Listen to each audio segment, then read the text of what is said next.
guys, welcome back to my channel. So today I thought I would film a video about my summer art favorites because I've been wanting to do a favorites video for a while and I just thought it would be fun, and also I don't have a video to go up and thought this would be a good one. So this is going to be a little bit of a chatty video, just so you know. Anyway, let's get started and I will show you the things I have been loving this month. So the first thing I have been loving this month, well, I say this month, but the first thing I've been loving this summer and I've been loving crazy right now is bookmaking. And I love bookmaking, I love bookbinding. It is so much fun and it's just so satisfying. You're like, look, I made a thing. I can do things with a thing. Woohoo! And I've been bookmaking like crazy because, as I said in my previous video, I'm going to be at Fort Collins Comic Con and I'm going to be selling handmade sketchbooks as well as art. So yeah, and they're fun to make. So I've been making that like crazy, and because of that I have bought some new supplies for that, and I want to show you the ones that I've been really loving. So the first is this. It is a cutting board by Recollections. It's just small and pink. And the reason I like it is because, one, it was the cheapest cutting board that I could find at the store, and I got it from Michael's. Recollections is a Michael's brand, I believe. And I got it specifically for bookmaking because I use a very intense like knife and it tends to cut through cutting boards, so I didn't want to use my regular one. But the reason that I really like it is that it's got all of these pre-done sizes on it, which I think is awesome.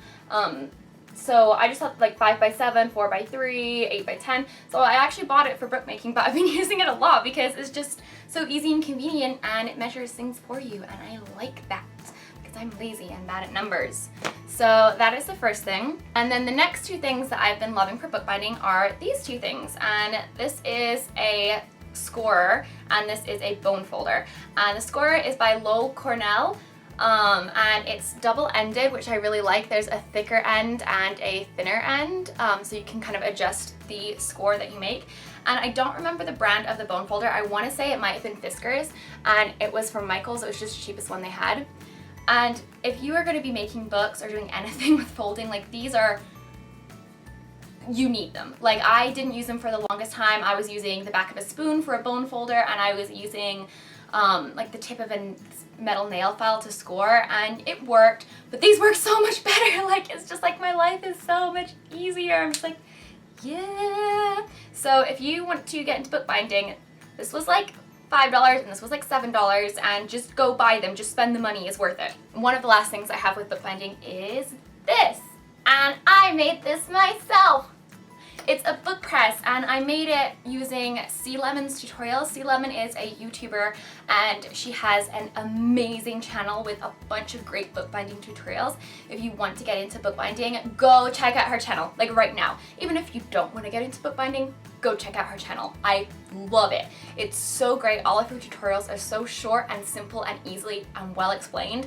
This took about 15 minutes. It would have taken less time, but I didn't drill the hole straight, and so I had to kind of like re-drill them.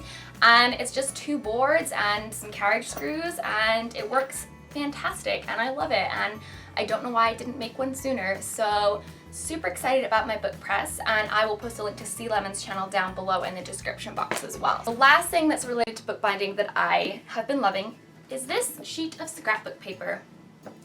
It is very fluffy. It's called the Textile Stack, and it was from Joann's. It's by DCWB. I don't know, that says it's the brand. It's not like nice scrapbook paper in a sense. Like it's really thin, it's only one-sided. Like it's not any fancy finish or anything like that. It's about the weight of printer paper. So it's not like super thick or fancy or anything like that, but it was really cheap. Like 180 sheets, and oh my gosh, the patterns are gorgeous. I want to cover everything with them. Like I bought this for end pages and I just want everything. Like look at this.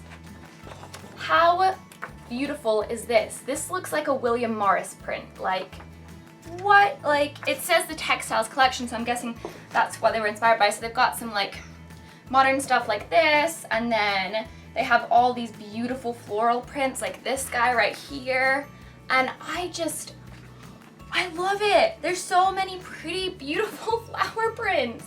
And then there's a bunch of other just great, more modern ones like chevron and this kind of stuff. But the flower prints, yes, I am all about that. I want to cover everything in my room with them and then pretend that I live in an Art Nouveau floral botanical garden paradise. So that is awesome.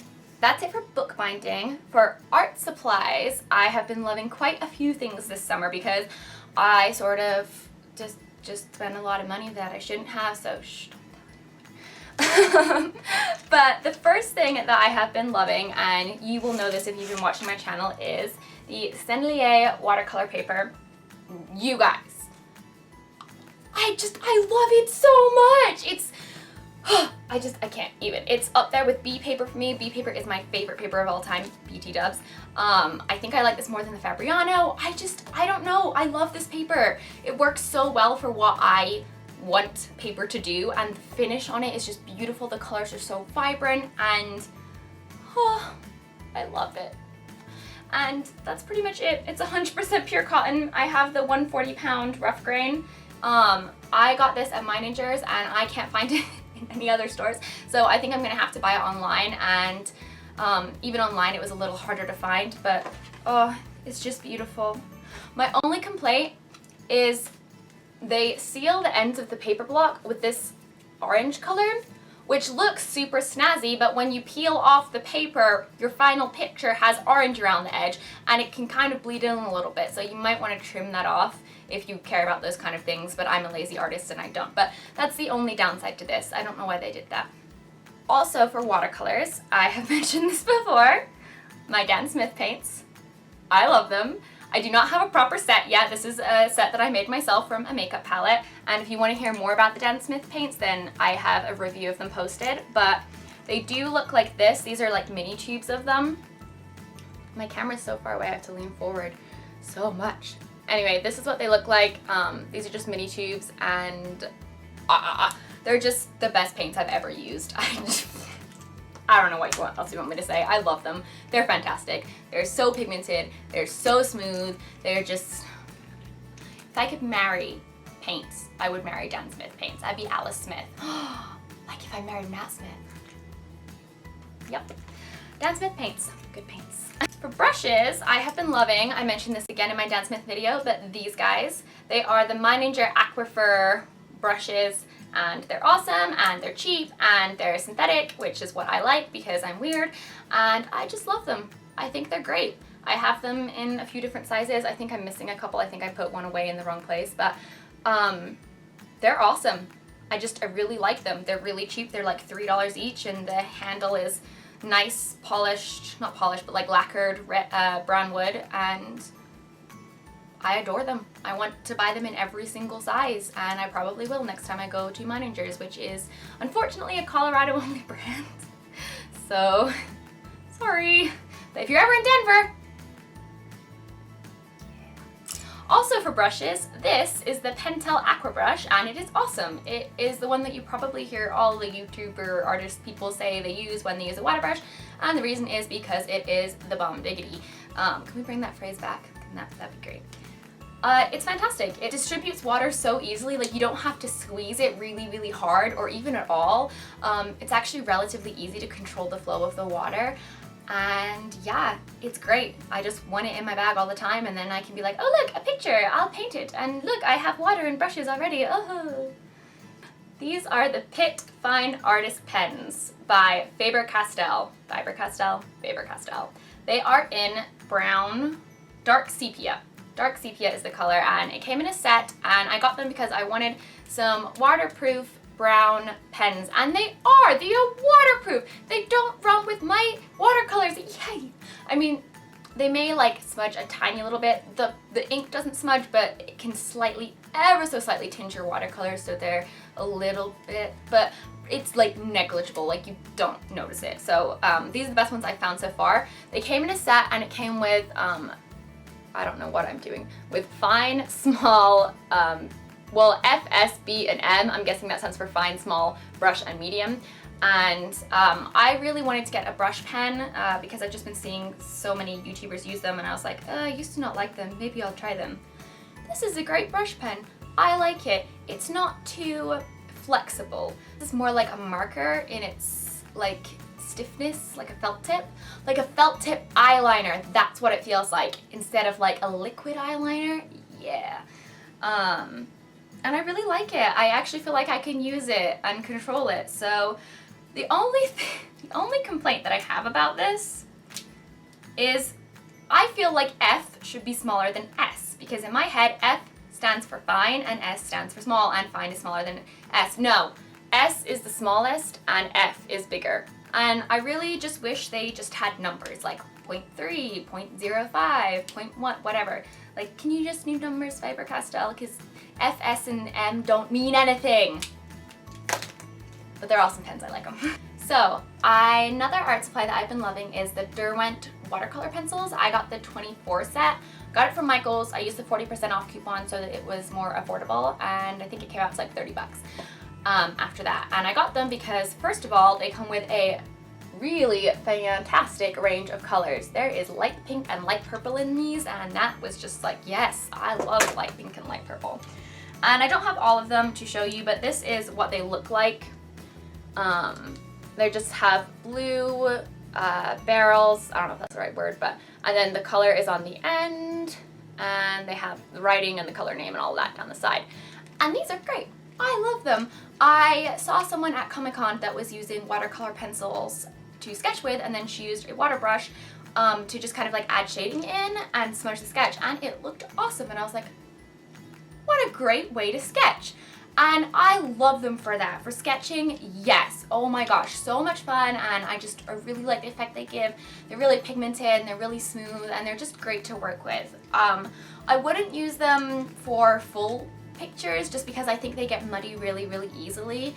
But for sketching and for really simple like 2 or 3 color like simple things, simple illustrations, I think they work so well, and I really like them. And you can just throw them in your bag with a water brush in your sketchbook, and it's really lightweight. So I'm a huge fan of those. So I have also been loving some sketchbooks this summer. There's 3 sketchbooks that I have been really liking. The first is this guy, and this is by Moleskine. It's not actually a sketchbook, it's just a blank notebook. And it's large size and it's soft cover, so it's really floppy. And the reason I like this, like the pages are really thin. Like you would not want to really put like water or anything on these pages. Like they're super thin, but this is such a great sketchbook for doing pencil work in to do sketches. So I got this sketchbook and used it for school to do kind of like my school sketches and preliminary type things. So like I just think it's really, really good for thumbnails and for like laying out your picture and all of that. So I really like to do preliminary sketches in this. I like to get my ideas out of my head in this sketchbook. And you know, sometimes I will do more finished work that I then transfer over in the sketchbook, but I tend to mostly use it for idea brainstorming type stuff and thumbnails, and it works really, really well for that. And I just feel like I can mess about in it and not be precious about it, and it's great. So really love this. The 2 more like sketchbooky sketchbooks that I've been really enjoying, one is this guy. This is just the square sketchbook, and it's from a handbook by Global Art Materials. And I know I talked about these sketchbooks in my sketchbook review with my mom, but I really like them. This is actually not the watercolor one, this is the regular sketchbook. It does take watercolor decently well. I wouldn't do a finished watercolor image in it, but for sketching and for on-the-go stuff, I really like it. I like it because I can use pencil and watercolor in it pretty like interchangeably. And I like the square format of it, I just think it's fun. So I haven't done too much in this guy, but this was done with watercolor. So you can see it handles watercolor decently well. This was watercolor and watercolor color pencil, or maybe Prismacolor color pencil. So it handles it just fine. And then this was kind of messing around with my watercolor pencils and like blending them out. And it works really well just for throwing in your bag, sketching something quick, getting an idea down. I like it a lot. It can handle a lot, take a decent amount of materials, and yeah, I mean, no, you're not going to be able to create the most amazing watercolor picture ever on it, but you can really, it's really versatile, especially for something that you're just going to throw in your bag. On watercolor sketchbooks, oh my gosh, I just got this and I love it. It's by Pentalic, and it's their watercolor sketchbook. I think it might be new, and it's made with 300-pound watercolor, professional watercolor paper, and this is the best watercolor sketchbook I have used in a long time. The paper itself is just so thick, and it's got a decent texture. I wouldn't say that it's a rough texture, but it's definitely got texture to it. Just not super rough, but you know, on the rougher side. And oh, it just takes paint so beautifully. This is some work that I did in it when I was in Glenwood, and this was just done with like a koi set. Did this with my watercolor pencils. This guy.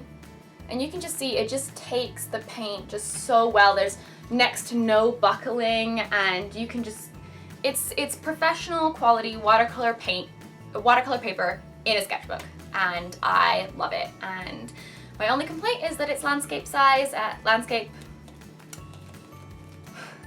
My only complaint is that it is a landscape book, but that is to be expected because most watercolor books are, and that's why I want to make my own one day, because I don't like landscape. But other than that, it's awesome. And it's this nice like blue leather cover, and it is a dark navy, by the way. The lights are making it look really bright, but it's a dark navy.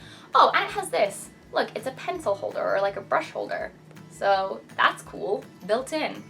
And it also has a pocket, like most books, and a little bookmark and a strappy thingy.